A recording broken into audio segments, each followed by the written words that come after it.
I really enjoyed this chapter because we got to meet some of these other gourmet hunters that are gonna journey, we presume, into Ice Hell with Toriko and company. Toriko Gourmet number 68, Bar Heavy Lodge, the pub hub. Well, hello, my brothers and sisters of the Nerd Hunter Nation.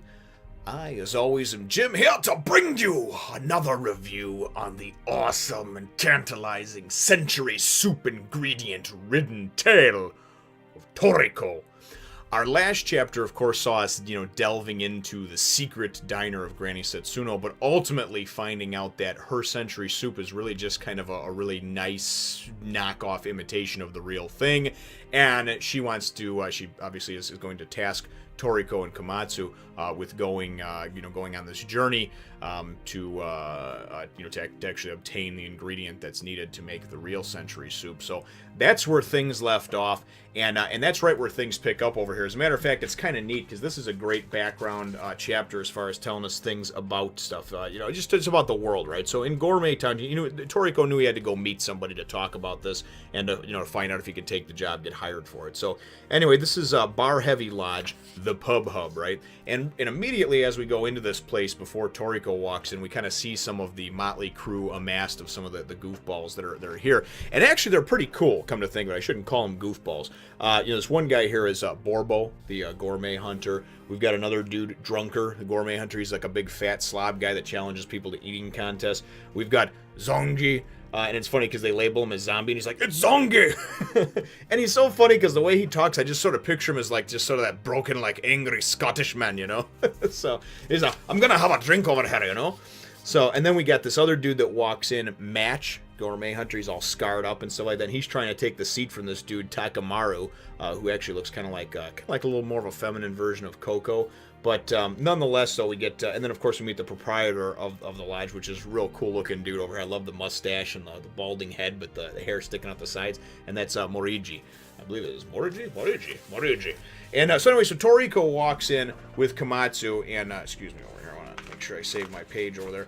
And he walks in with Komatsu, and they go and sit down, and immediately they're pretty much treated by everybody with like gasps, and they're like rock stars. Well, at least Toriko is, and it's funny because they're talking about, well, this, Toriko even has the clan of this, and then the respect of this clan, and then the big guy that was going to to fight Drunker or whatever, that was challenging people to eating contests. They're like, oh, you should challenge Toriko, and he's like, oh no, I would lose. And this was the guy who just like a page before was like, I'll challenge anybody, So people have mad respect for Toriko, right? And obviously just the Four Kings in general. And we find out as well, that guy Match that was all scarred up, he goes and he talks about the Four Kings, and he's like, oh yeah, dude, they're brutal, He goes, that's how I got these scars. One attack from Zebra. It wound up doing this to me. He would have killed me. He was going to kill me. And then of course you got Zangi there just for kind of comic relief, it seems like. Nonetheless, though, as they're sort of sitting around at the bar, Morigi, he knows Toriko, and he says, "Hey, how's it going, buddy?" It's like cheers, man. He walks in and he's like, gives him a pint of some beer, some ale. Toriko downs it, wants another one. He comments on what he been doing, what he been this, and Toriko's like, "Oh, just jobs, more jobs," And then Toriko's asking kind of how the scene is around here. This bar that's set up. It's a place that that gourmet hunters go to kind of pick up jobs and things like that. So that's why there's a bunch of them gathered here. And this bar, the owner Morigi, this guy kind of goes and scopes out people, and he kind of gives them the nod of approval or not as far as for the different types of jobs they can take based on what he sees in them and how they act in the bar. He kind of has an eye for that, just an eye for talent, so to speak. And he even tells Toriko that basically there's really nobody's bunch of wet-nosed brats here. It's nobody like them since the Four Kings. A couple of promising people here and there, but for the most part, it's just bunch of idiots that don't actually go and complete their task, right? And the important thing about them completing their task is if they don't complete their task, right, then Morigi doesn't get a cut of it. And I guess he kind of acts as like a broker between people that are looking to hire prospective gourmet hunters for various ingredients and whatnot. So it's kind of cool. He goes and takes a cut, almost like a middleman, an agent, whatever. Probably gets his 10-20%, what have you. So when these idiots fail, he doesn't get any money. He wasted his time and everything else. But Nonetheless, though, it's kind of a neat system that you see. So as we get some bullshitting amongst everybody at the bar, Zongi comes and sits down, and Toriko's like, "Oh, hey, Zombie, what's up, bro?" And Zongi's like, "Yeah, seems like you're a bit of a rock star around here, but nobody's even heard about you back in my town, but everybody's heard of me, And Zangi is he's living in the shadow of Toriko, and he just so much, ever since we saw him back, on the train there, in between the rainbow fruit and the puffer whale arc, ever since we first, met him, he's funny. He's there for comic relief, you know what I mean? I like the guy. I gotta say, I like him, and I like actually impersonating what I think his voice would sound like too. So I don't know though, because I've never seen the anime, so not really sure if if he kind of does have a voice like that, or if there's even a dubbed version of the anime. I'm not sure where he would have an accent like that, or if it's just like anyways, so nonetheless, we wind up having, then all of a sudden, and they're waiting on the Colonel, right? And all of a sudden a bunch of dudes busted in, like, "Everybody put down your forks, the Colonel is here," right? So then all of a sudden that old dude, this old like Fu Manchu looking guy over here, comes in. He's president of Gourmet Incorporated, and that's Colonel McCoy. I don't know, it's MOKKOI, so it could be McCoy or whatever, but I like Colonel McCoy. That sounds cooler, it's kind of like old school Star Trek. Spock, Bones, McCoy. Anyway, sorry, my bad William Shatner impersonation there. Nonetheless, we'll have to find the ingredients right now, Toriko. But, so, and there's another bad one.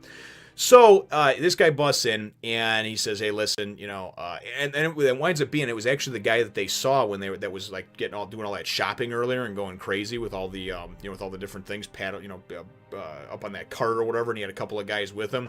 It was that crazy little old man that's going through there or whatever. So, obviously, here we can see him right over there. He's a nice little fella. But, right where my thumb is. But he actually is kind of cool and unique looking. So nonetheless, though, he winds up coming in, and he comes into the place, and he says, "Listen, here's the deal, okay?" And he's going to hire anybody, too. That's the other thing. First of all, he's like, "I'm going to hire anybody, okay? I'll bring anybody on." And one of his guys is like, "Don't you want to at least thin him out a little bit?" And he's like, no, it'll be fine, It'll just increase my chances of actually being able to get the century soup, which he really wants. He's going to pay 10 billion yen, right, to whoever can bring him that. Now, you go and you break that down in American dollars, and it's approximately 100 yen to every dollar. So you break that down, and if my math is correct, we're talking $100 million, okay? So, that's straight up just crazy, okay? But this guy's, he works for a multi-billion-dollar corporation, multi-trillion-dollar corporation, as it says, or multi-trillion yen corporation, multi-billion-dollar corporation. I keep forgetting about the conversions in my head, goddammit. Nonetheless, though, that's what he's offering, and anybody can go. He's like, "Listen," he's like, "Haven't you ever heard of natural selection?" He knows that, listen, I'm going to throw a bunch of people out there, I'm going to throw a bunch of shit against the wall, and whatever sticks is cool, and that's how he's going to work it out, Some of them might fight each other for things, some of them might wind up killing each other off, but nonetheless, he's going to have more increased chances of being able to get that century soup. And then he goes and we get a brief thing about how we're going to go to this, this frozen tundra and this and that, and no, it's not Green Bay, Wisconsin, and it's not the, the North Pole. It is, of course, ice hell. And they don't really say it as that yet, but that's just what everybody's told me. Ice hell. This is the ice hell arc, so that's why I know of that.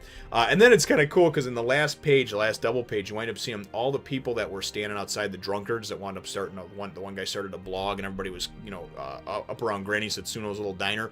There's this huge crowd that formed, and the next thing you know, you see in the last double page spread, everybody's inside, right? And they're all eating and stuff. They're like, "I can't believe this. I can't believe blah, blah, this and that, And Granny, though, she just decided, fuck, she was in a good mood. She's like, "You know what? Pretty soon we'll be sampling an even tastier century soup." And then it's cool because it goes and it shows you just the picture of kind of, Toriko and McCoy and Komatsu and just all these other guys, Zongi and Match. And, so you kind of see this motley crew of gourmet hunters that damn well that during the course of this arc, Toriko is going to wind up being pitted against one or more of these. I want to see if there's going to form some alliances or if it's just going to be like it's me and Komatsu against the world. The bottom line is, though, is that I thought was cool, too, is that the bartender guy that wound up giving him, Morigi, that gives the kind of seeks out the talent. He asked about Komatsu. Komatsu introduces himself, says he's a chef, and he's like, "Oh, okay." And he winds up kind of passing, immediately. He gets the nod of approval from him, which Toriko seems to think very, seems to value this guy's opinion and have, regard it highly, which I thought was cool. And it seems like everybody sort of sees something in Komatsu. Granny obviously does, Toriko does, and I like him as a character. To tell you the truth, I probably like him I probably like him the most, actually, out of most of the characters that we've seen so far, just because there's a lot of depth to him, you know? And although he's not physically strong, he adds so much, so many intangibles, that honestly, if he wasn't there for a couple of these arcs, I don't know that Toriko's ass would have made it out of it. So I think he's a great character and a lot of fun. So, but that's where the chapter ends up, though. So now we know that we're kind of going and just about to dive headfirst and get balls deep into this ice hell and what have you. And we know where they're going, we know who's going, we know what they're going for. So my chapter question, though, for you,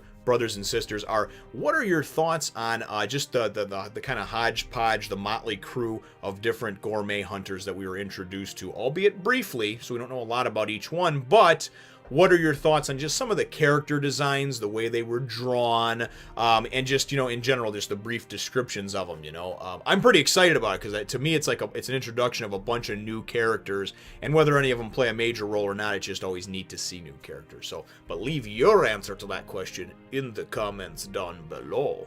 Feel free to hit those thumbs up and the like button if you should think that I deserve it, and subscribe if you haven't done so already. We will look forward to catching all of you gourmet hunters in the next one, Nation. Well, here's a sneak peek of everybody's favorite dude with the big sword, Guts. If you'd like to see more like this, go on over to my Facebook page and my other channel, and even Twitter.